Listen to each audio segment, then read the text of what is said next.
za ka wacewa ko kalabu ga dinar wani kai kura ya birni jidali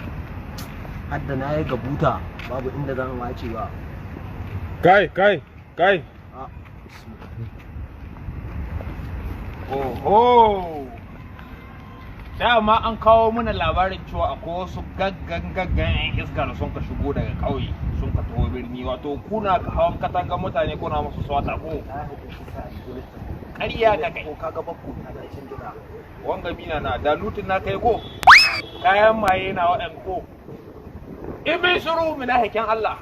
ɗaɗɗana zai in ji wallahi ina gano kodin ta wallahi uban ka zan ci na rinci da Allah in bin shiru ɗai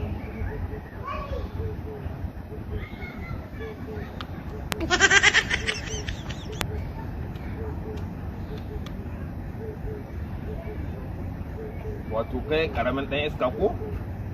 an yi da lutin za ana a koma cikin kango a tai a sha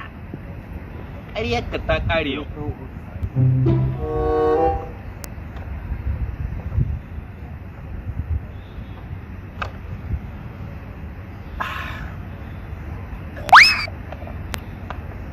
Gai,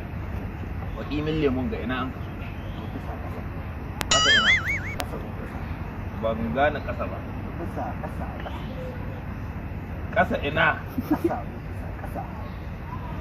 kai ban gane ƙasa ba a yi ban kana nufin hitsari na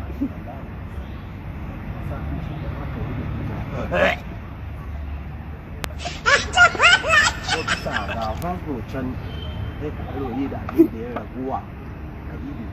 don aikin gama ya gama don ka ibi. na sha Ka sha. wato na sha